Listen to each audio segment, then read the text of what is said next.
आइए सबसे पहले करते हैं पर्यावरण के कुछ महत्वपूर्ण क्वेश्चंस का रिवीजन। उसके बाद लास्ट में आप आज के करंट अफेयर्स को देखेंगे।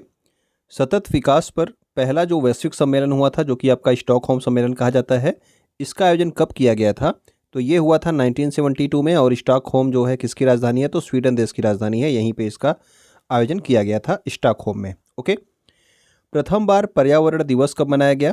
तो पहली बार पर्यावरण दिवस 1974 में मनाया गया था। और पर्यावरण दिवस कब मनाया जाता है? तो 5 जून को मनाया जाता है। तो 5 जून 1974 को पहली बार मनाया गया। और पहली बार मेज़बान देश कौन था? तो वो था अमेरिका। ओके। नेक्स्ट हमारा है मॉन्ट्रियल प्रोटोकॉल 1987 किसके संरक्षण के लिए किया गया था? तो मॉन्ट्रियल प्रोटोकॉल का संबंध आपके ओजोन परत के संरक्षण से है, ठीक है ना। तो ओजोन परत के संरक्षण के लिए मॉन्ट्रियल प्रोटोकॉल हुआ था 1987 में। मॉन्ट्रियल कहाँ पे है? तो ये आपके कनाडा देश में है।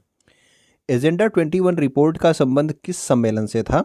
तो एजेंडा 21 रिपोर्ट जो है ये आपकी प्रस्तुत की गई थी पृथ्वी सम्मेलन 1992 के लिए, ठीक है। तो अर्थ समिट कब हुआ था? यानी कि पृथ्वी सम्मेलन 1992 में हुआ था। और ये कहाँ पे हुआ था? तो रियो ब्राज़ील में हुआ था। ओके। ग्रीन हाउस गैसों के उत्सर्जन को कम करने के लिए कौन सा प्रोटोकॉल किया गया था? तो ग्रीन हाउस गैसों के कम करने से का उत्सर्जन कम करने से संबंधित जो प्रोटोकॉल था वो था आपका क्योटो प्रोटोकॉल, ठीक है। और ये कब हुआ था? जो आपका कॉन्फ्रेंस ऑफ पार्टीज होती है COP3 के दौरान इसको किया गया था 1997 में, ठीक है। जलवायु परिवर्तन से संबंधित COP1 का आयोजन कहाँ पर हुआ था? तो COP1 और ये आपका ये कॉन्फ्रेंस ऑफ पार्टीज जो होता है ये जलवायु परिवर्तन से संबंधित सम्मेलन होते हैं। और पहली बार इसका आयोजन हुआ था बर्लिन जर्मनी में। और कब हुआ था? 1995 में, ठीक है। और अभी आपको बताया गया COP3 में जो है 1997 में हुआ। और वहाँ पे आपका क्योटो प्रोटोकॉल किया गया हाई ग्रीन हाउस गैसों के उत्सर्जन को कम करने के लिए। भारत सरकार द्वारा वन्य जीव संरक्षण अधिनियम कब पारित किया गया था? तो वन्य जीव संरक्षण अधिनियम इंपॉर्टेंट है और ये आपसे एग्जाम में हमेशा पूछ लिया जाता है। तो 1972 में जो है आपका हुआ था 1972 में वन्य जीव संरक्षण अधिनियम। प्रोजेक्ट डॉल्फिन जो है इसका प्रारंभ कब किया गया? तो प्रोजेक्ट डॉल्फिन प्रारंभ किया गया था 5 अक्टूबर 2009 को। और प्रत्येक वर्ष अब जो है 5 अक्टूबर को क्या मनाया जाता है? तो राष्ट्रीय डॉल्फिन दिवस मनाया जाता है। जैव विविधता दिवस की बात अगर की जाए तो जैव विविधता दिवस प्रत्येक वर्ष आपके 22 मई को मनाया जाता है, जैव विविधता दिवस। जलवायु परिवर्तन से संबंधित जो आपका पेरिस समझौता हुआ था, पेरिस समझौता कब हुआ था? तो पेरिस समझौता आपका जो है COP21 के दौरान हुआ था।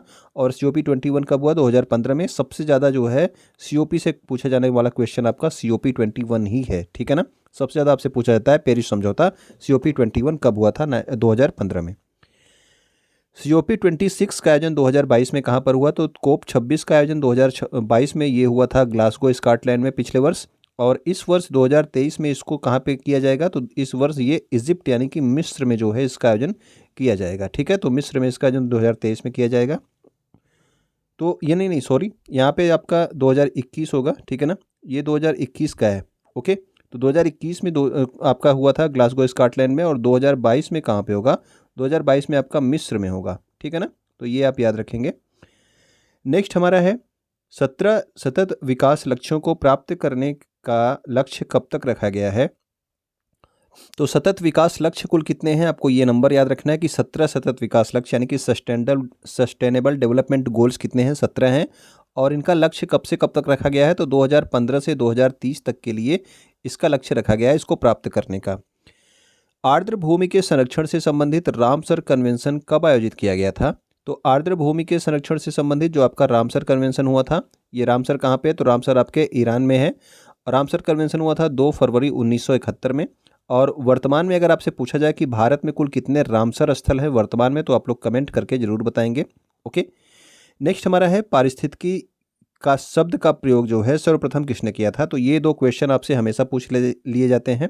एक तो आपका पारिस्थितिकी का जो है सर्वप्रथम प्रयोग किसने किया था, और एक पारिस्थितिकी तंत्र का जो है इस शब्द का प्रयोग सर्वप्रथम किसने किया था। तो आप याद रखेंगे कि पारिस्थितिकी यानी कि इकोलॉजी शब्द जो है ये अर्नेस्ट हैकल ने दिया था। और पारिस्थितिकी तंत्र यानी कि इकोसिस्टम जो शब्द है ये किसके द्वारा दिया गया था? तो ये टेंसले के द्वारा प्रस्तुत किया गया था, ठीक है। सबसे पहले टेंसले के द्वारा प्रयोग किया गया था। ऊर्जा का पिरामिड अगर आपसे पूछा जाए सदैव कैसा होता है? तो ऊर्जा का पिरामिड सदैव ही सीधा बनता है, ठीक है ना। हमेशा आपका ऊर्जा का पिरामिड कैसा बनता है? तो वो आपका सदैव सीधा बनता है। लिंडेमान ने ऊर्जा का 10% का नियम दिया था। इनके अनुसार एक स्तर से दूसरे स्तर में जब ऊर्जा जो है ट्रांसफर होती है तो वो केवल उसका 10% ही ट्रांसफ़र होता है, ठीक है ना। तो एक स्तर से दूसरे स्तर में ऊर्जा का प्रवाह कितना होता है, तो केवल 10% होता है। ये नियम किसने दिया था, तो लिंडेमान ने दिया था। ओजोन की सांद्रता मापने की इकाई को क्या कहते हैं, तो ओजोन की सांद्रता जिसमें मापी जाती है उसे जो है उस डॉप्सन कहते हैं। तो डॉप्सन इकाई में ओजोन की सांद्रता मापी जाती है। अमृता देवी बिश्नोई पुरस्कार का जो है संबंध किस क्षेत्र से है, तो अमृता देवी बिश्नोई पुरस्कार ये पर्यावरण के क्षेत्र में दिया जाता है। भोपाल गैस त्रासदी कब हुई थी, तो 1984 में हुई थी। और इसमें आपसे पूछा जाता है कि किस गैस का रिसाव हुआ था, तो ये हुआ था आपका मिसाइल आइसोसाइनेट गैस का रिसाव हुआ था, ठीक है ना। नेक्स्ट हमारा है दलदली भूमि से किस गैस का रिसाव होता है, तो जो दलदली भूमि होती है वहाँ से आपका मेथेन गैस यानी कि CH4 का, ठीक है ना। धान के खेतों में किस गैस का रिसाव होता है, तो वो भी आपका मीथेन गैस होता है, ठीक है। जो पशु आपका जुगाली करते हैं, मतलब कि अपना खाना चारा खाने के बाद जो है जुगाली करते हैं, उसमें कौन सा गैस निकलता है, तो उसमें भी आपका मीथेन गैस ही निकलता है, ठीक है। और आपका मंगल ग्रह है वहाँ पे कौन सी गैस पाई जाती है, तो वहाँ पर भी मीथेन गैस ही पाई जाती है। अगला हमारा है 20,000 हर्ट्ज से अधिक आवृत्ति की तरंगे क्या कहलाती हैं, तो 20,000 हर्ट्ज से अधिक की जो आवृत्ति की तरंगे होती हैं उन्हें पराश्रव्य तरंगे कहते हैं, ठीक है ना।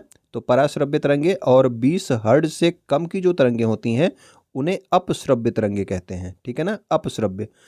नेक्स्ट हमारा है रेड डाटा बुक किसके द्वारा जारी किया जाता है, तो रेड डाटा बुक जारी किया जाता है IUCN संस्था के द्वारा, ठीक है ना।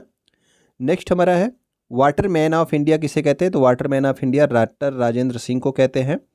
और टाइगर मैन ऑफ इंडिया किसे कहते हैं, तो कैलाश सांखला को टाइगर मैन ऑफ इंडिया कहा जाता है। ओके, आइए अब देखते हैं 27 सितंबर 2022 यानी कि आज के महत्वपूर्ण करंट अफेयर्स को। भारत का दूसरा तरल नैनो यूरिया प्लांट कहाँ पर स्थापित किया गया है, तो जो दूसरा तरल नैनो यूरिया प्लांट स्थापित किया गया, ये स्थापित किया गया है प्रयागराज उत्तर प्रदेश में। और प्रयागराज में भी ये कहाँ पे है, तो प्रयागराज में फूलपुर नामक एक जगह है, ठीक है ना। वहाँ पर जो है ये आपका इफ़को के संयंत्र है, वहाँ पे जो है तरल नैनो यूरिया प्लांट जो है दूसरा स्थापित किया गया है। ओके, किस क्षेत्र की टीम ने क्रिकेट की दिलीप ट्रॉफी 2021-22 का खिताब जीत लिया है, तो दिलीप ट्रॉफी 2021-22 का खिताब जो है ये आपके पश्चिमी क्षेत्र के द्वारा जीता गया है। तो पश्चिमी क्षेत्र, उत्तरी क्षेत्र, पूर्वी क्षेत्र और उत्तर पूर्वी क्षेत्र, इस तरह से कई क्षेत्रों के बीच में ये आपका दिलीप ट्रॉफी होती है। और इसे किसने जीत लिया है, तो इसे जीत लिया है पश्चिमी क्षेत्र ने। हाल ही में इंडियन न्यूज़पेपर सोसाइटी का अध्यक्ष किसे चुना गया, तो इंडियन न्यूज़पेपर सोसाइटी का अध्यक्ष चुना गया है किसे, तो ये हैं आपके के राजा प्रसाद रेड्डी, ठीक है ना। तो इंडियन न्यूज़पेपर सोसाइटी का अध्यक्ष कौन चुने गए, तो ये चुने गए हैं के राजा प्रसाद रेड्डी। हाल ही में किस भारतीय लेखिका को हरमन कैस्टन पुरस्कार 2022 दिए जाने की घोषणा की गई, तो हरमन कैस्टन पुरस्कार 2022 प्रदान किया गया मीना कंडा स्वामी को। तो मीना कंडा स्वामी को हरमन कैस्टन पुरस्कार 2022 दिए जाने की घोषणा करी गई है। कचरे के खिलौनों का निर्माण करने के लिए किस मंत्रालय के द्वारा स्वच्छ टॉयकाथन नामक प्रतियोगिता लॉन्च की गई है, तो कचरे से खिलौनों का निर्माण करने के लिए स्वच्छ टॉयकाथन प्रतियोगिता स्टार्ट की गई है आवासीय और शहरी कार्य मंत्रालय के द्वारा, ठीक है ना। तो आवासीय और शहरी कार्य मंत्रालय के द्वारा स्वच्छ टॉयकाथन प्रतियोगिता स्टार्ट की गई ताकि कचरे से जो है खिलौनों का निर्माण किया जा सके। इटली देश की पहली महिला प्रधानमंत्री कौन बनी है, तो पहली बार जो है इटली में महिला प्रधानमंत्री बनी है और इनका नाम क्या है, तो इनका नाम है जॉर्जिया मेलोनी। ओके, 25 सितंबर 2022 को किस राज्य में माता शक्ति से संबंधित फूलों के त्यौहार बाथुकम्मा उत्सव की शुरुआत हुई है, तो बाथुकम्मा उत्सव किससे संबंधित है, तो ये आपके माता जो है देवी माता से संबंधित है, माता शक्ति से, और इसे फूलों का त्यौहार भी कहते हैं और ये तेलंगाना राज्य में प्रारंभ किया गया। CBI के द्वारा प्रारंभ किया गया ऑपरेशन मेघचक्र का संबंध किससे है, तो ऑपरेशन मेघचक्र ये बाल यौन शोषण को रोकने से संबंधित है, यानी कि बच्चों की जो पोर्नोग्राफी है उसको जो है क्लाउड पे जो अपलोड करके जो वेबसाइट्स के माध्यम से शेयर किया जाता है उसको रोकना इसका लक्ष्य है ऑपरेशन मेघचक्र का। और किसने प्रारंभ किया, तो CBI के द्वारा इसको प्रारंभ किया गया है। हाल ही में चर्चा में रहा नोरू क्या है, तो नोरू जो है एक चक्रवात है जो कि कहाँ पे टकराएगा, तो ये फिलीपींस के तट पर टकराएगा, ठीक है। तो नोरू क्या है, तो नोरू एक चक्रवात है। ओके, तो आइए अब रिवीजन कर लेते हैं अपने करंट अफेयर्स और जीके के कुछ महत्वपूर्ण क्वेश्चंस का। प्रधानमंत्री नरेंद्र मोदी ने कहां पर दुनिया के पहले नैनो यूरिया तरल संयंत्र का उद्घाटन किया, तो जो पहला आपका नैनो यूरिया तरल संयंत्र था, ये आपके कलोल गुजरात में जो है स्थापित किया गया था। किस कंपनी ने स्थापित किया? इफ़को ने। और अभी कुछ देर पहले आपको आज के करंट अफेयर्स में मैंने बताया कि जो दूसरा जो आपका नैनो यूरिया तरल संयंत्र है वो कहाँ पे स्थापित किया गया? तो वो प्रयागराज उत्तर प्रदेश में स्थापित किया गया है इफ़को के जो है प्लांट में। ओके, नेक्स्ट हमारा है संघाई सहयोग संगठन की पहली सांस्कृतिक और पर्यटन राजधानी 2022-23 के लिए किसे बनाया गया? तो 2022-23 के लिए जो आपकी संघाई सहयोग संगठन की सांस्कृतिक और पर्यटन राजधानी बनेगी वो है आपकी वाराणसी। उत्तर प्रदेश के किस जिले में भारत के पहले अमृत सरोवर का उद्घाटन किया गया? तो अभी हाल ही के एग्जाम में ये क्वेश्चन भी पूछा गया था, ठीक है ना, यूपी ट्रिपल एससी के एग्जाम में। तो ये आपका रामपुर में जो है इसको स्थापित किया गया भारत का पहला अमृत सरोवर। और किस ग्राम पंचायत में? तो पटवई ग्राम पंचायत में। तो रामपुर उत्तर प्रदेश में है। ओके, अमृत सरोवर के निर्माण में देश के राज्यों में शीर्ष स्थान किस राज्य ने हासिल किया है? तो अमृत सरोवर के निर्माण में नंबर 1 पे कौन सा राज्य है? तो वो आपका उत्तर प्रदेश राज्य ही है। और पहला भी आपके रामपुर में बना था, उत्तर प्रदेश के रामपुर जिले में, ठीक है ना। और दूसरे नंबर पे कौन है? दूसरे नंबर पे आपका मध्य प्रदेश है। रणजी ट्रॉफी 2021-22 का खिताब पहली बार किस टीम ने जीत लिया? तो रणजी ट्रॉफी 2021-22 इंपॉर्टेंट है, जरूर याद रखेंगे। मध्य प्रदेश ने पहली बार जीता है, जब से रणजी ट्रॉफी हो रही है पहली बार मध्य प्रदेश ने जीता। और किसे हरा करके जीता? तो मुंबई को हरा करके जीता है। हंगरी देश की प्रथम महिला प्रधानमंत्री कौन बनी है? तो हंगरी देश में जो प्रथम महिला प्रधानमंत्री बनी है, ये भी कई बार एग्जाम में आपसे पूछ लिया गया, ठीक है ना। और ये बनी थी कैटलिन नोवाक। और अभी कुछ देर पहले आपको बताया गया कि इटली में जो है पहली महिला प्रधानमंत्री कौन बनी है। तो आप लोग कमेंट करके बताना अगर नाम याद हो तो। ओके, श्रीलंका के वर्तमान में प्रधानमंत्री कौन है? तो जो दिनेश गुणवर्धने हैं ये श्रीलंका के वर्तमान में प्रधानमंत्री हैं। और रानिल विक्रमसिंघे जो हैं ये वहाँ के जो हैं क्या हैं? राष्ट्रपति हैं, श्रीलंका के वर्तमान में राष्ट्रपति। हाल ही में इंग्लैंड के लिसेस्टर क्रिकेट ग्राउंड का नाम भारत के किस क्रिकेटर के नाम पर रखा गया? तो लिसेस्टर क्रिकेट ग्राउंड का नाम बदलकर जो है सुनील गावस्कर के नाम पर रखा गया है, ठीक है ना, सुनील गावस्कर क्रिकेट ग्राउंड। पत्र सूचना कार्यालय यानी कि प्रेस इन्फॉर्मेशन ब्यूरो के वर्तमान में प्रमुख कौन है? तो ये बनाया गया है सत्येंद्र प्रकाश को। ये भी आपकी नई नियुक्ति है। पत्र सूचना कार्यालय यानी कि प्रेस इन्फॉर्मेशन ब्यूरो के जो प्रमुख हैं सत्येंद्र प्रकाश। और प्रेस काउंसिल ऑफ इंडिया यानी कि भारतीय प्रेस परिषद पीसीआई की जो वर्तमान में अध्यक्ष हैं वो हैं रंजना प्रकाश देसाई, ठीक है। तो Press Council of India Ranjana Prakash Desai और Press Information Bureau Satyendra Prakash. Press का मुक्तिदाता किसे कहा जाता है? तो हिस्ट्री का क्वेश्चन है। प्रेस का मुक्तिदाता कहा जाता है चार्ल्स मेटकाफ को। ओके, वर्नाकुलर प्रेस एक्ट किसके द्वारा लाया गया था? तो vernacular press act Lord Lytton के द्वारा लाया गया था। और वर्नाकुलर प्रेस एक्ट को किसने रोका था, यानी कि किसने इस पर रोक लगाई थी? तो रिपन ने, ठीक है ना। तो दोनों का नाम जो है मिलता जुलता है। लॉर्ड लिटन इसको लेके आया था, रिपन ने इसको क्या किया था? बंद किया था। प्रेस की स्वतंत्रता संविधान के किस अनुच्छेद के अंतर्गत समाहित है? तो प्रेस की जो स्वतंत्रता है वो विचार और अभिव्यक्ति की स्वतंत्रता के अंतर्गत समाहित है। और ये आपके अनुच्छेद 19(1)(a) में स्थापित है, ठीक है ना। किस राज्य ने नीति आयोग की तर्ज पर राज्य स्तरीय संस्थान स्थापित किए जाने की घोषणा की है? जिस तरह से आपका केंद्र में नीति आयोग है उसी तरह से अब महाराष्ट्र राज्य ने एक राज्य स्तरीय संस्थान की घोषणा करी है। जापान के संदर्भ में चर्चा में रहा नान माडोल क्या है?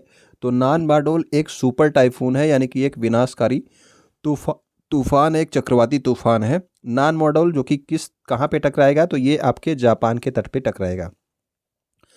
भारतीय रिजर्व बैंक नोट मुद्रण प्राइवेट लिमिटेड ने बैंक नोटों की सुरक्षा को बढ़ाने के लिए कहाँ पर वर्डिका नामक एक स्याही निर्माण इकाई की स्थापना की है? तो एक स्याही निर्माण इकाई की स्थापना की गई जिसका नाम रखा गया है वर्डिका, ठीक है ना। और इस स्याही से क्या बनाया जाएगा? तो बैंक के जो नोट होते हैं वो छापे जाते हैं, ठीक है। तो और इस वर्डिका नामक स्याही निर्माण इकाई की स्थापना कहाँ पे की गई है? तो ये की गई है मैसूर, कर्नाटक में। लिबर्टी मेडल 2022 किसे प्रदान किया गया? तो लिबर्टी मेडल प्रदान किया गया है आपके यूक्रेन के जो वर्तमान में राष्ट्रपति हैं वोलोदिमीर जेलेंस्की को, ठीक है। लिबर्टी मेडल 2022 से सम्मानित किया गया इन्हें। यूनेस्को शांति पुरस्कार 2022 से किसे सम्मानित किया गया? तो यूनेस्को शांति पुरस्कार 2022 से सम्मानित किया गया है एंजेला मेर्केल को, जो कि आपकी पूर्व चांसलर रह चुकी हैं जर्मनी की। पहली बार लता दीनानाथ मंगेशकर अवार्ड प्रारंभ किया गया और सबसे पहला अवार्ड किसे प्रदान किया गया? तो ये प्रदान किया गया है प्रधानमंत्री नरेंद्र मोदी को लता दीनानाथ मंगेशकर अवार्ड।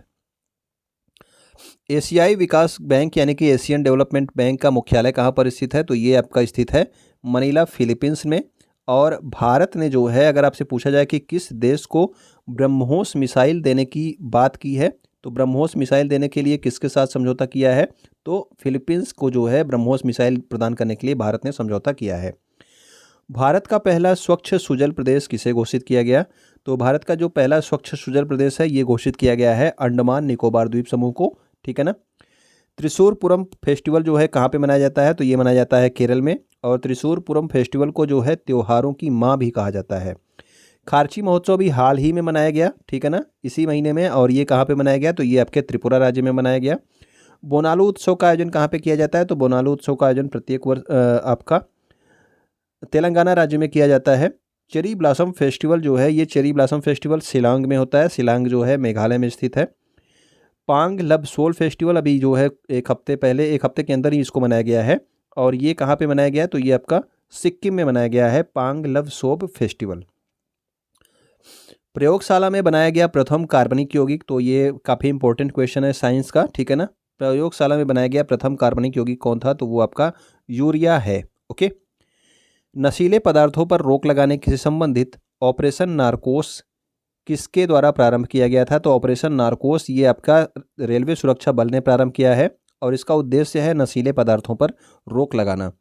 यूक्रेन में जो भारतीय फंसे हुए थे, यानी कि जब रूस ने यूक्रेन पर हमला किया उस समय, तो उस वहाँ से उनको वापस लाने के लिए कौन सा अभियान चलाया गया? तो वो चलाया गया था ऑपरेशन गंगा, ठीक है ना।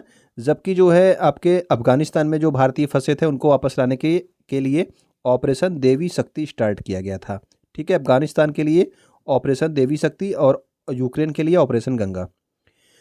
1984 ईस्वी में सियाचिन विजय के लिए कौन सा ऑपरेशन चलाया गया? तो 1984 में सियाचिन पर जो है विजय के लिए ऑपरेशन मेघदूत चलाया गया था। और 1999 में कारगिल पर विजय प्राप्त करने के लिए कौन सा ऑपरेशन चलाया गया? तो 1999 में कारगिल विजय के लिए ऑपरेशन विजय उसका नाम रखा गया था। हैदराबाद का भारत में विलय जो है किस ऑपरेशन के द्वारा किया गया? तो वो था ऑपरेशन पोलो। और ऑपरेशन पोलो को कब प्रारंभ किया गया था? तो हैदराबाद का भारत में विलय 17 सितंबर 1948 को ऑपरेशन पोलो जो है प्रारंभ किया गया था। सहज बिजली हर घर योजना, जिसको जो है सौभाग्य योजना भी कहा जाता है, ये कब प्रारंभ की गई थी? तो सहज बिजली हर घर योजना यानी कि सौभाग्य योजना का प्रारंभ हुआ था 25 सितंबर 2017 को। और मेक इन इंडिया योजना कब प्रारंभ की गई थी? तो ये भी आपका 25 सितंबर, लेकिन ये 2014 में प्रारंभ की गई थी। अंत्योदय दिवस जो है ये किसके जन्म दिवस के अवसर पर मनाया जाता है? तो अंत्योदय दिवस ये पंडित दीनदयाल उपाध्याय के जन्म दिवस पर मनाया जाता है। और पंडित दीनदयाल उपाध्याय का जन्म दिवस कब होता है? तो ये 25 सितंबर को ही होता है। इसीलिए राष्ट्रीय अंत्योदय दिवस प्रत्येक वर्ष कब मनाया जाता है? तो राष्ट्रीय अंत्योदय दिवस भी प्रत्येक वर्ष आपके 25 सितंबर से मनाया जाता है। राष्ट्रीय एकता दिवस, तो राष्ट्रीय एकता दिवस सरदार वल्लभ भाई पटेल के जन्म दिवस पे मनाया जाता है 31 अक्टूबर को, ठीक है ना। तो ये हमारे महत्वपूर्ण करंट अफेयर्स और जीके के रिवीजन थे और हमारे आज के महत्वपूर्ण करंट अफेयर्स थे। उम्मीद करता हूँ कि आपको पसंद आया होगा। तो आप वीडियो को शेयर जरूर कर देंगे अपने दोस्तों तक, ठीक है। वीडियो आप यहाँ तक देख रहे होंगे तो आप लाइक भी कर ही चुके होंगे। और वीडियो आप देख रहे हैं तो आपको वीडियो को देखने के लिए बहुत बहुत धन्यवाद।